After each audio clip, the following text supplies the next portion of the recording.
வணக்கம். டாக்டர் ருத்ரா. இன்னைக்கு நம்ம எதை பற்றி பார்க்க போகிறோம்னு பார்த்தீங்கன்னா, ஹெப்பாட்டிட்டிஸ் பியை பற்றி பார்க்க போகிறோம். ஹெப்பாட்டிட்டிஸ் பின்றது ஒரு வைரஸ் இன்ஃபெக்ஷன். இது மெயினாக வந்து பார்த்தீங்கன்னா, நம்ம லிவருக்கு டேமேஜ் ஏற்படுத்தும். இது எது மூலமாக பரவுதுன்னு பார்த்தீங்கன்னா, மோஸ்ட்லி வந்து நம்ம யூஸ் பண்ண சிரிஞ்சி மற்றவங்க யூஸ் பண்ண சிரிஞ்சி மூலமாக அவங்களுக்கு இன்ஃபெக்டடாக இருந்தால் நம்மளுக்கு வரதுக்கான சான்சஸ் இருக்குது. மற்றவங்க யூஸ் பண்ண பிளேடோ இல்லைனா ரேசரோ அந்த மாதிரி அவங்க மற்றவங்க யூஸ் பண்ணது மூலமாக நம்ம யூஸ் பண்ணும்போது பரவறதுக்கு அதிகமான சான்சஸ் இருக்குது.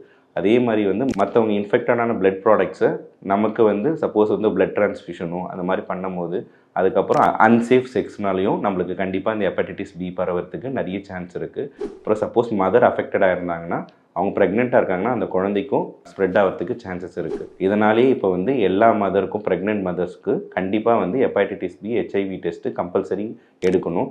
எடுத்து பார்க்கும்போது சப்போஸ் மதர் ஹெப்பாட்டிட்டிஸ் பி பாசிட்டிவாக இருந்தாங்கன்னா அவங்க முன்னாடியே வந்து அவங்க பார்க்குற டாக்டர்கிட்ட கன்சல்ட் பண்ணி உங்களுக்கு ஹெப்பாட்டிட்டிஸ் பி இருக்குது, ஸோ குழந்தை பிறந்த உடனே அவங்க அதுக்கான வேக்சினை போட்டுட்டு அந்த குழந்தைக்கு வராமல் நம்ம கண்டிப்பாக தடுக்க முடியும். ஹெப்பாட்டிட்டிஸ் பிக்கு வேக்சின் இருக்குது. எல்லாருமே போடாதவங்க கண்டிப்பாக இந்த ஹெப்பாட்டிட்டிஸ் பி வேக்சினை போடுங்க. குடித்தா மட்டும்தான் லிவர் கேன்சர் வரும்னு கிடையாது. இந்த ஹெப்பாட்டிட்டிஸ் பி மூலமாகவும் கண்டிப்பாக லிவர் கேன்சர் வர்றதுக்கு நிறைய சான்சஸ் இருக்குது. எடுக்காதவங்க HbS ஏஜின்னு ஒரு பிளட் டெஸ்ட்டு அதை எடுத்து கண்டிப்பாக எல்லோரும் பயனடைங்க.